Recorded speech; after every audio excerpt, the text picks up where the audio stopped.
Movie के starting में हम नदी किनारे एक गांव को देखते हैं जहाँ नदी में एक बड़ा शैतान रहता है। एक दिन एक छोटी बच्ची नदी के पास खेल रही होती है, तभी उसके पिता उसके पास आते हैं और इसे बोलते हैं कि बेटा नदी के पास मत खेलो वरना नदी के अंदर का शैतान तुम्हें खा जाएगा। फिर छोटी बच्ची इस नदी को बड़े ध्यान से देख रही होती है। इतने में इसका बाप नदी के अंदर जाकर अपनी बेटी को डराता। वो लड़की डर के मारे रोने लगती है। अपनी बेटी को रोता हुआ देख वो अपनी बेटी को हंसाने के लिए पानी के अंदर जाकर अजीबोगरीब हरकतें करने लगता है और ये बोलता है कि देखो बेटा मैं बिल्कुल ठीक हूँ। वो लड़की अपने पिता को देखकर हंसने लगती है, लेकिन तभी उस आदमी को सच में पानी के अंदर कोई खींचने लगा और उसे पानी के अंदर ही मार डाला। ये वही शैतान है जिसके बारे में यहाँ के लोग बात किया करते हैं। इसके बाद हम एक प्रीस्ट को देखते हैं जो कि एक बड़ी सी मछली को मारकर लोगों से कहता है कि देखो मैंने नदी के शैतान को मार दिया, अब तुम्हें इस शैतान से डरने की कोई जरूरत नहीं है। तभी हम वहाँ पर एक लड़के को देखते हैं जिसका नाम चैन है। चैन सभी लोगों से कहता है कि वो आदमी तुम्हें बेवकूफ बना रहा है। वो बड़ी सी मछली इस नदी का शैतान नहीं बल्कि नदी के अंदर का असली शैतान तो अभी जिंदा है। लेकिन चैन के उल्टियों को देखकर इसकी बात का कोई यकीन नहीं करता।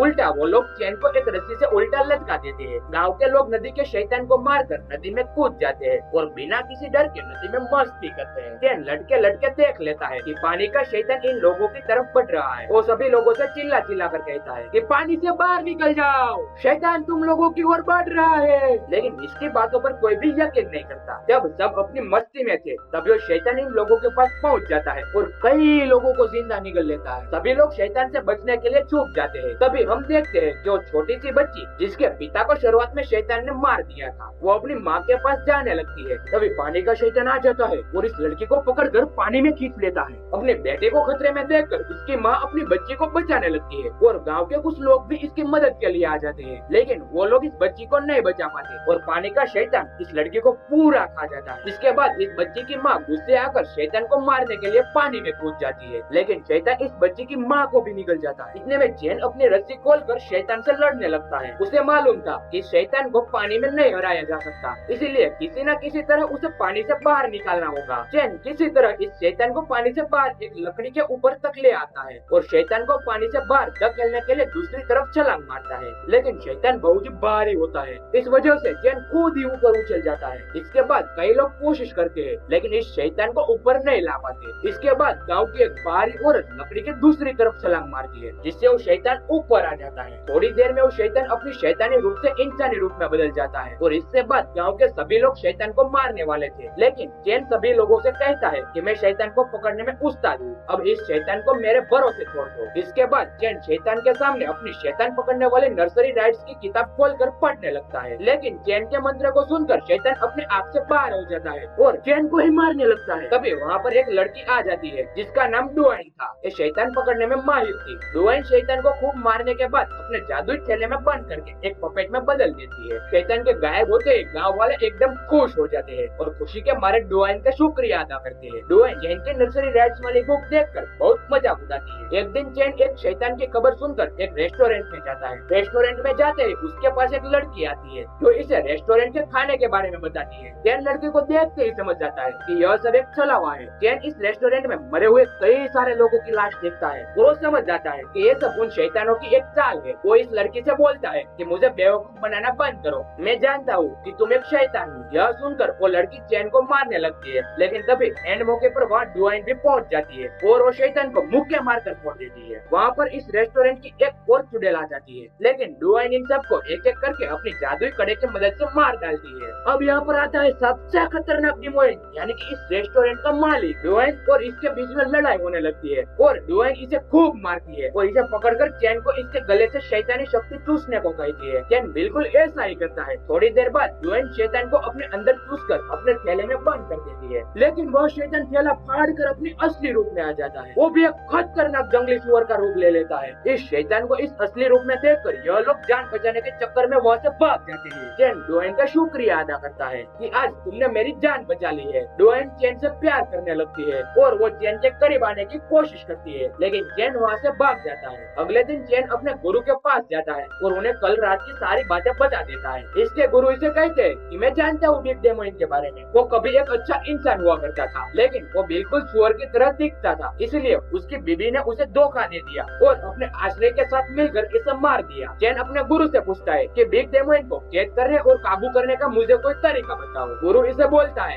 इस काम में तुम्हारी मदद सिर्फ मंकी किंग ही कर सकता है, वो सबसे खतरनाक डिमोइन है और बुद्धा ने इसे 500 साल से भी ज्यादा समय में पहाड़ी में कैद कर रखा है। इसके बाद चेन अपने गुरु के दिए हुए पत्ते पर मंकी किंग को ढूंढने के लिए निकल पड़ता है, लेकिन रास्ते में डुआन और इसके चेले इसे कैद कर लेते हैं। असल में डुआन चेन के साथ शादी करना चाहती थी। डुआन अब चेन को मनाने के लिए बहुत तरीके आजमाती है, लेकिन हर बार कुछ न कुछ गड़बड़ हो जाती है। तभी यहाँ पर वो रेस्टोरेंट वाला बिग डेमन आ जाता है। डुआन के दोस्त अपनी गाड़ी को भगाने लगते हैं। बिग डेमन इसका पीछा करने लगता है और इनके नजदीक आ जाता है। जैसे ही वो शैतान गाड़ी से टकराने वाला था, तब डुआन को लेकर इस गाड़ी से कूद जाता है। शैतान और गाड़ी के टकराने की वजह से डुआन को चोट लग जाती है और वो बेहोश होकर नीचे गिर जाती है। चैन को लगता है कि वो मर गई और वो उसे पकड़कर रोने लगता है। तभी डुआन उठ जाती है और हंसने लगती है और कहने लगती है मैं जानती थी तुम मुझे प्यार करते हो। लेकिन चैन कहता है कि नहीं, मैं तुमसे प्यार नहीं करता। अब वहाँ पर 3 और डेमोन हंटर्स आ जाते हैं और इस शैतान से लड़ने लगते हैं। इनमें से एक डेमोन हंटर इस शैतान को हरा देता है। अब डुआन दोबारा चैन से पूछती है कि मेरे बारे में तुम्हारा क्या ख्याल है। चैन जॉन से कहता है कि आखिर तुम मेरा पीछा क्यों नहीं छोड़ देती, मैंने कितनी बार बोला है कि मैं तुम्हें पसंद नहीं करता। डुआन गुस्से में आकर उनकी नर्सरी राइड वाली बुक फाड़ देती है, लेकिन चैन को इससे कोई फर्क नहीं पड़ता और वो वहाँ से चला जाता है। चैन अपनी गुरु की बताई हुई जगह पर पहुँच जाता है, लेकिन मंकी किंग किस पहाड़ी में कैद है यह पता लगाना बहुत ही मुश्किल था। फिर चैन थोड़ी देर बाद बुद्धा का ध्यान करता है, जिसके बाद उसे वो पहाड़ी मिल जाती है। वो इस गुफा के अंदर घुस जाता है और मंकी किंग से बात करता है। थोड़ी देर बाद बातों ही बातों में मंकी किंग से पूछता है कि बिग डेमोन को कैसे पकड़ा जा सकता है। मंकी किंग चैन से कहता है कि तुम किसी खूबसूरत सी लड़की की मदद से बिग डेमोन को यहाँ पर बुलाओ, बाकी आगे का काम मैं देख लूंगा। चैन भी हैरान था कि वो फिर से यहाँ आ गई है, लेकिन डुआन चैन से कहती है कि मैं जानती थी कि तुम्हें मेरी मदद की जरूरत पड़ेगी। मैंने तुम्हारी सारी बातें सुन ली है कि तुम्हें मेरी तरह एक खूबसूरत सी लड़की चाहिए। इसके बाद मंकी किंग के कहने पर चैन डुआन की मदद के लिए मान जाता है। स्टोरी आगे बढ़ने से पहले आपसे एक गुजारिश है कि हमारे चैनल को सब्सक्राइब कर दो और बेल आइकन को दबाना ना भूलिएगा। अब डुआन को देखकर जैसे ही बिग डेमन पहाड़ी पर आता है, तो मंकी किंग इसे अपनी गुफा के अंदर खींच लेता है और इसे काबू में करके एक छोटे से पिग में बदल देता है। फिर डुआन इसे जादुई चादर में डालकर एक पपेट में बदल देती है। डुआन मछली के शैतान और बिग डेमन के पपेट को चैन के हवाले कर देती है। फिर डुआन अपने जादुई कड़े को रंग में बदलकर चैन को पहना देती है, क्योंकि वो इसे शादी करना चाहती थी। लेकिन चैन उसकी इसी हरकत पर बहुत गुस्सा हो जाता है और अंगूठी उतारने लगता है। डुआन चैन की बातें सुनकर खुद ही अंगूठी निकाल देती है और कहती है कि आज के बाद मैं कभी तुम्हें परेशान नहीं करूंगी। एक कहकर डुआन अपनी अंगूठी लेकर वहाँ से चली जाती है। चैन भी वहाँ से जाने लगता है। इतने में मंकी किंग चैन से पूछता है कि क्या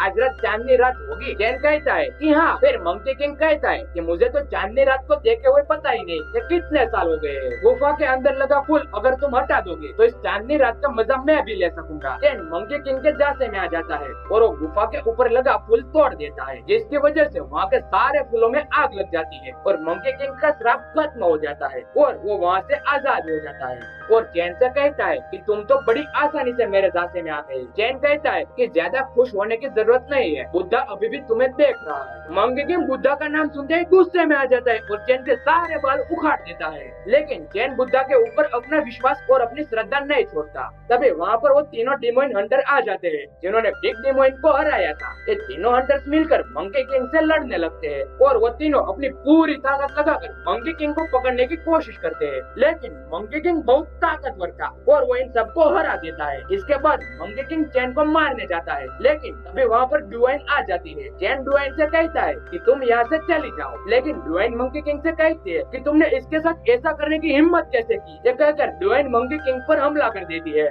लेकिन डुआन मंकी किंग के सामने टिक नहीं पाती और जान से हाथ धो देती है। डुआन के मरने से पहले चैन भी रोता हुआ अपनी मोहब्बत का इकरार कर लेता है। चैन इसके कड़े को अपनी उंगली में पहन लेता है। फिर वहाँ बुद्धा आ जाता है और नेक दिल वालों में बदल देता है। इसके बाद चैन डुआन की अंगूठी निकालकर मंकी किंग के सर पर पहना देता है। कुछ समय बाद चैन अपने गुरु के पास जाता है और उन्हें सब कुछ बता देता है। अब चैन प्यार का मतलब समझ गया था, लेकिन वो दुनिया में बदलाव लाने के लिए 22 शस्त्रों को पढ़ना चाहता था। इसके गुरु चैन को भारत जाकर 22 शस्त्रों को पढ़ाने के लिए कहते हैं और कहते हैं कि तुम्हारी आई वेस्ट की जर्नी चुनौतीपूर्ण रहेगी, इसलिए तुम इन तीनों को अपने साथ ले जाओ, ये तुम्हारी हिफाजत करेगी। इसके बाद चैन इन तीनों डिमोन के साथ जिसे डुआन ने कैद किया था अपने वेस्ट की जर्नी शुरू कर देता है। यह मूवी 2013 में रिलीज हुई थी। मिलते हैं एक और मूवी के साथ, तब तक के लिए गुड बाय।